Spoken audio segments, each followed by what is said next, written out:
Selamat pagi Pak, saya Dr. Masyanda yang berjaga pada Polling pada hari ini.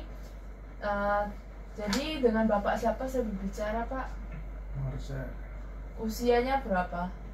17. Baik. Kemudian pekerjaannya apa?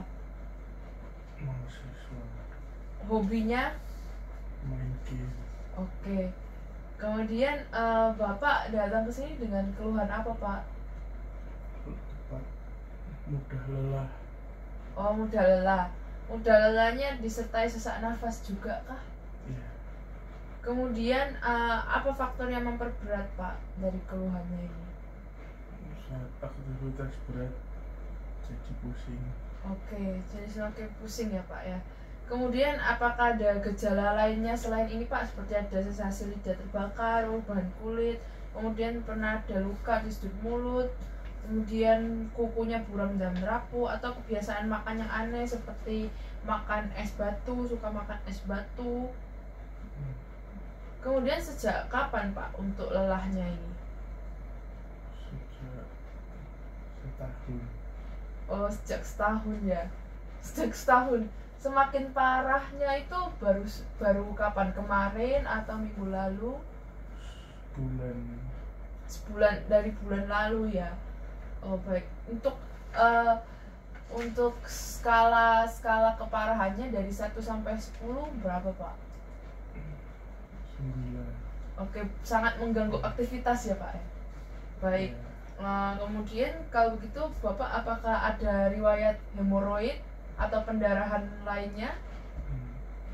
Kemudian apakah Bapak pernah ada pendarahan mulut, kemudian pernah ada perubahan pola BAB-nya, misalnya BAB-nya menjadi ada darahnya?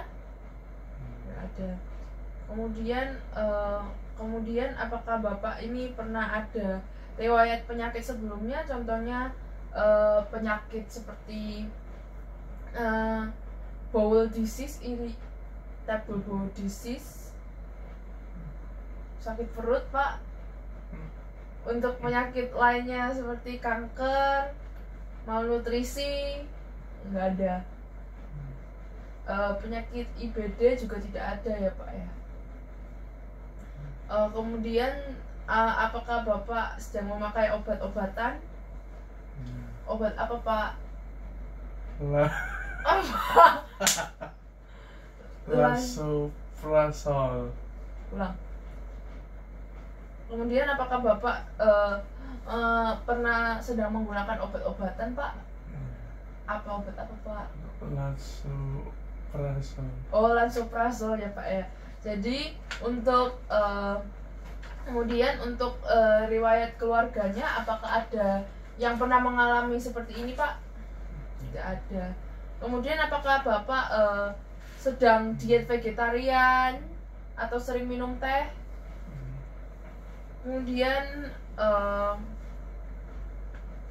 Kemudian pekerjaannya Bapak apakah sering bermain-main di tanah juga Pak? Tidak. Baik. Jadi Pak, untuk diagnosisnya Bapak ini mengalami anemia defisiensi besi akibat penggunaan proton pump inhibitor, yaitu obatnya tadi adalah lansoprazol, karena dia bisa meningkatkan pH lambung sehingga mengganggu penyerapan besi, sehingga karena itu membuat kadar besinya ini menurun sehingga menyebabkan anemia ini karena gangguan absorpsi besinya ya Pak ya. Dan untuk tata laksana dari anemia defisiensi besi ini berfokus untuk mengisi cadangan besi dengan pemberian preparat besi oral atau parenteral ya Pak ya, untuk mengobati kelainan atau penyakit yang mendasarinya. Jadi untuk tata laksananya akan diberikan preparat besi oral.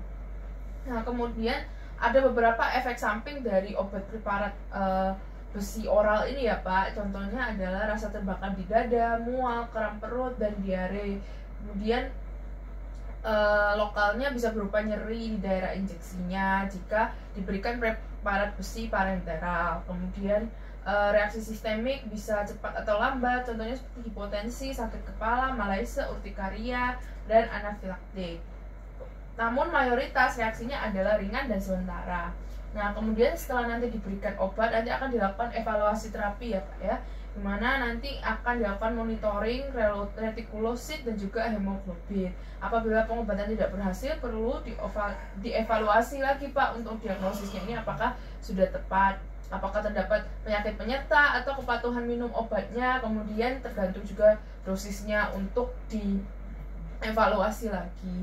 Kemudian untuk prognosisnya dari anemia defisiensi ini baik ya Pak ya, asalkan Bapak patuh minum obat, mendapatkan terapi yang tepat, dan juga penyakitnya mendasarnya juga harus diatasi.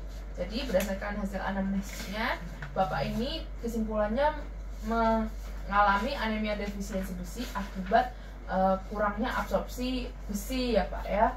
Jadi bisa diperbaiki lagi untuk pola makannya. Kemudian selain itu juga bisa diperbaiki dengan menggunakan obat preparat oral besi. Baik, apakah ada yang ditanyakan Pak? Baik, terima kasih Bapak sudah berkunjung, semoga cepat sembuh.